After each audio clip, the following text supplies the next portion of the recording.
எனக்கு இந்த நாடு வேணாம், படிப்பு வேணாம். ஏதோ ஒரு ஃபிளைட்ல டிக்கெட் எடுத்து எங்க அப்பா கிட்டே அனுப்பிச்சிருங்க சார் ப்ளீஸ். 10 பேரை சுட்டுட்டான்னு பதறிய. நம்ம நாட்டுல மட்டும் என்ன வாழுதான்? மனுஷ ரத்தம் கொண்டாத தேசமே கிடையாது ரகு. 2001 செப்டம்பர் 11 பிளைட்டுங்களை கொண்டு வந்து இடிச்சு ட்வின் டவர்ஸையே வெடிக்க வச்சு நாசம் பண்ணாங்க தெரியுமில்ல?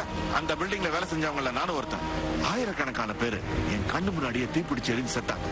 அருந்த விழுந்த லெப்ட்ல என் கால் மாட்டிக்கிச்சு. உயிரை காப்பாத்திக்கிற வெறியில என் கையாலேயே என் காலை வெட்டி விட்டுட்டு வெளியில வந்தேன்.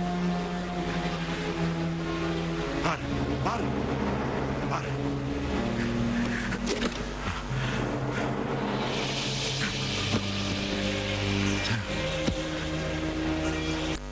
வாழ முடியாதுன்னு பொண்டாட்டி டைவர்ஸ் வாங்கிட்டு போயிட்டா. கால் இல்லன்னு வேலையை விட்டு தூக்கி காம்பன்சேஷன் கொடுத்து என்ன வீட்டுக்கு அமிச்சிட்டாங்க. அதே என் பொண்டாட்டி ஜீவனாம்சமா கோர்ட் மூலியமா பிடிக்கிட்டா. நான் ஒன்னும் அந்த மாதிரி உடனே ஊருக்கு கிளம்பல. இருக்கிற கொஞ்சம் பணத்தை வச்சு வீட்டுல இருந்து ஆன்லைன் ஷேர் ட்ரேடிங் பண்ணேன். ஒரே வருஷத்துல $15 மில்லியன் சம்பாதிச்சேன். இந்த வீடு மட்டும் $5 மில்லியன். நம்ம ஊர் ரூபாயில 20 கோடி. வாழணும்னு ஆசைப்படு, வழியே தெரியாது.